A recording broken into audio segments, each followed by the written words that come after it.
Well, today's video we're doing wheel bearing. I have cracked this off, but obviously the bearing's gone. So obviously by me doing this I'll be able to hopefully erase my 3 amigos, which is obviously since the bearing's gone. Unfortunately that's where it's doing a bit of dust in there. But we'll crack on with this, get these wheels off, get the spacer off. Well, now I'm here. Camera might be able to pick that up.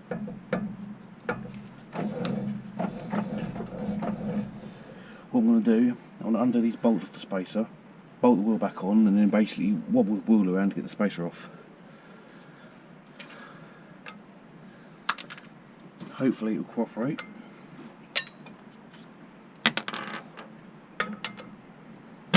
Now, oh.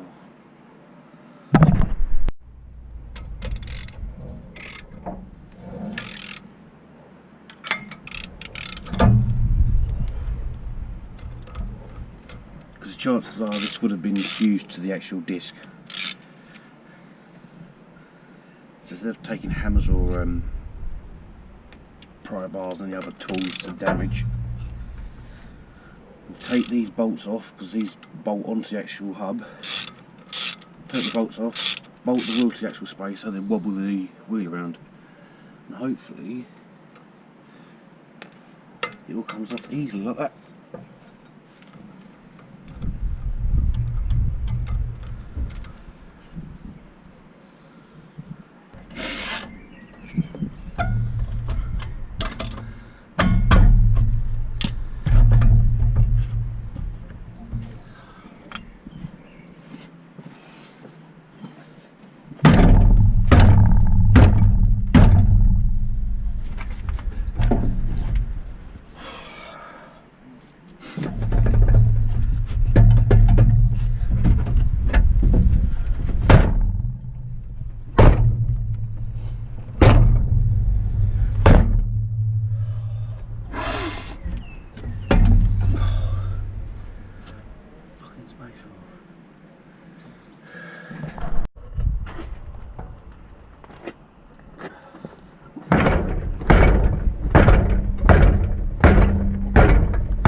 There's the spacer.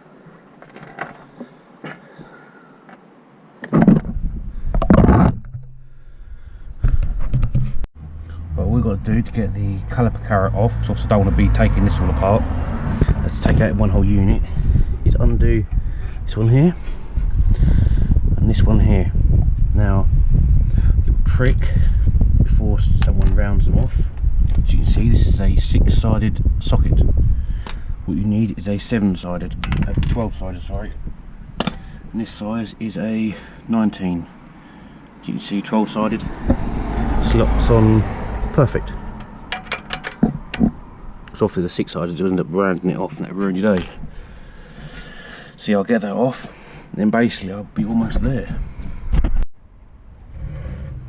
Obviously I will clean this up so there's nothing on the actual disc, but off comes the caliper. Yeah. As you can see, brand new brake pads, and that's exactly how I got it, which is lucky for me. Now I'll hang this up, because you don't ever let that just hang. I'll tell you what, that is heavy. Obviously this has been on here for a little while, so it would more likely would have fused to the actual hub. Using a mallet only, gently apply pressure to the disc, it should come off, but obviously do even pressure.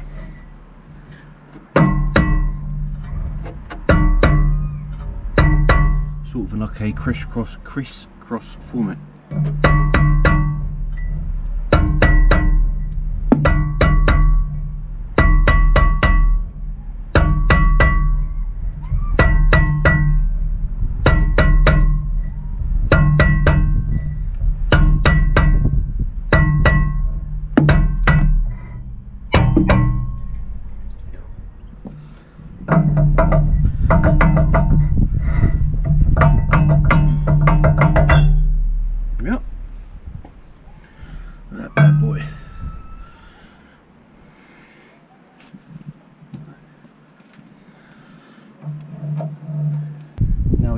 literally a case of undoing the 4 bolts. So there'll be 2 there, 1 here and 1 over here. Undo that one, undo the sensor wire. It's pretty much in theory, a little wallop to get it off. Now obviously put something on here to actually clean up the threads and help lubricate it, but if ever you're in a situation where you think it might round your nut off, gently tighten and loosen. So it'll be like this. So tightening and loosen. And eventually it'll easily drive its way out. Eventually. It depends how long it's been in there and where the vehicle's actually been drove. That's a little tip that helps. A little bit long-winded, but if it means you can get the nut out without rounding the top off, then it's the price I'm happy to pay.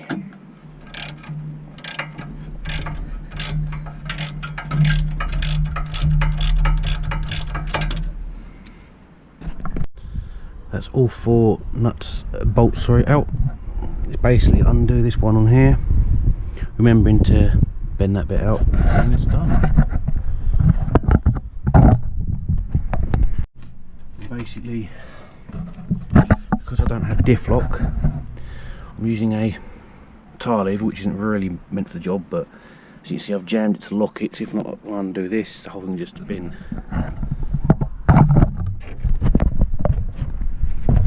So now hopefully in theory, with a bit of brute force ignorance, it should come off. Ooh.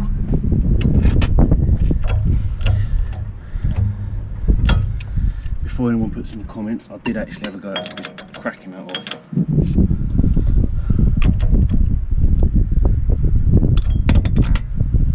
Everything loves jumping on the floor, don't it?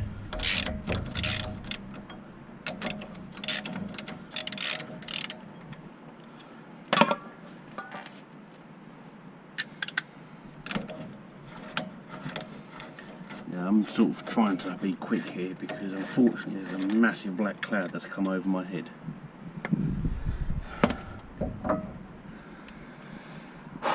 That is that. All bolts are done off, so in theory, with a wallop it should come off, in theory.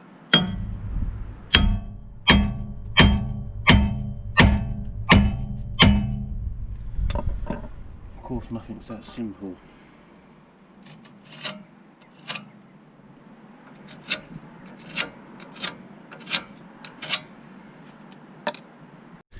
With the help of a sledgehammer, I've managed to get it out. But be careful, because what happened was when this popped out, it pulled the shaft out with it, which obviously is in the diff, and I don't want to be trying to faff around trying to line the teeth up. Spline, sorry. So using the old bolt on there, gently give it a few taps with the hammer, and it slid straight off. Now the sun's come out, so I've half been rushing for not really a lot.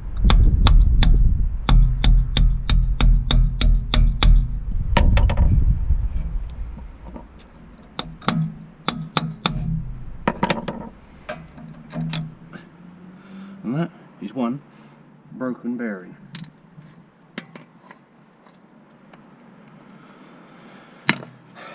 Give that a nice clean up, and then basically a reverse of what I've done.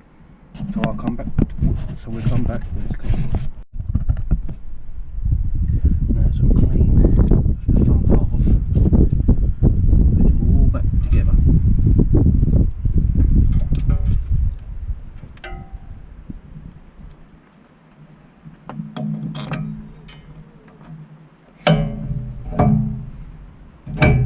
Pretty much like that. That's pretty much the bearing on loosely. You do luckily get new mounting bolts and the main big one like that. I'm only going to put this on here just so it doesn't somehow jump off.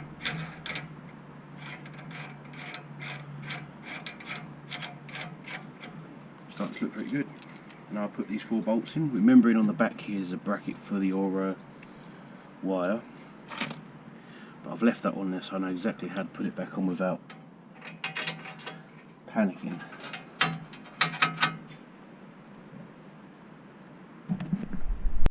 speaking of panicking, I've discovered that I've got the wrong bolts. It's not a problem, I can clean these up, put some more thread lock on, and they'll be usable because they're actually good. So it's not the end of the world. That's it pretty much on. This side's nice and down. You'll basically drive these bolts home and torqued correctly. Put the wire correct where it's got to go, like where this one originally was. Geez, that's that bracket's on about. All up there, plugged in. This bolt on correct, then obviously you've got a crush bit to crush it so it don't wobble loose. And we're almost there.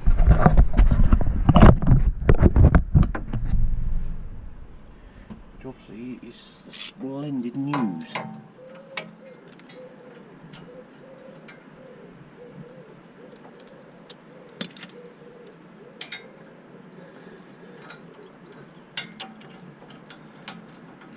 Because when I first realised it was the wheel bearing had gone, I thought it was one of those where you have to press the bearing out, but luckily the whole hub and bearing is one, which makes it so much easier.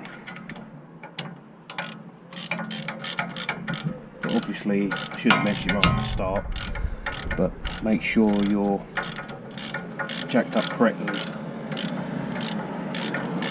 Make sure you've got chocks that don't move, and make sure you've got an actual stand. Never work off a jack, because I've seen what happens when a jack goes.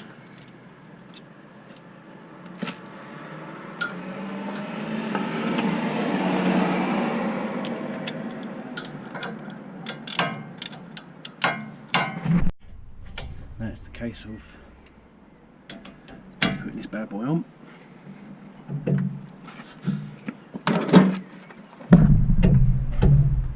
Oh, it's going to bend my tyre at the top.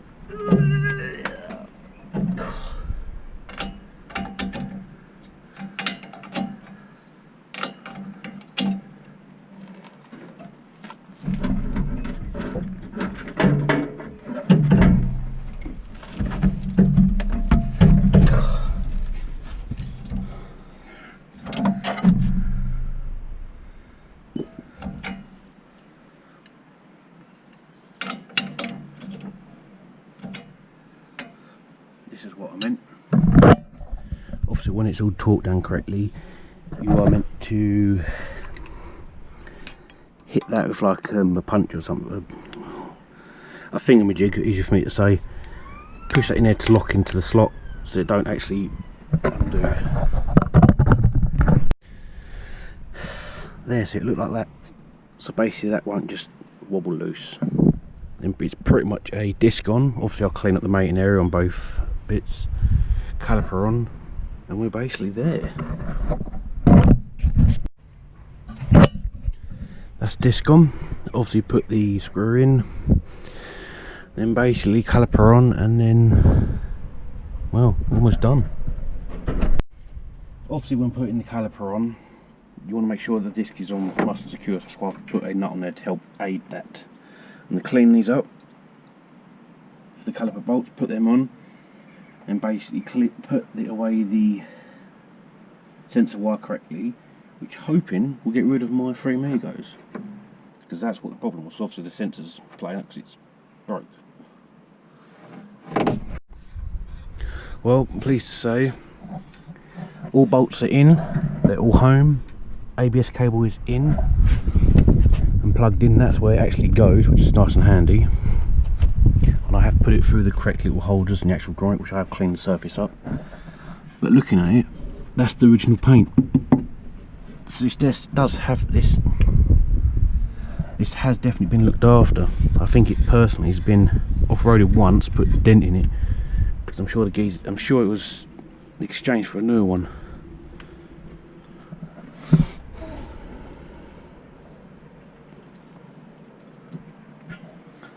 But yeah, put wheel on. I will be doing that obviously. Put wheel on and it'll be done. Oh, that's the wheel bearing done. Bit of a fiddly ass job, but it's done. Until the next problem arrives.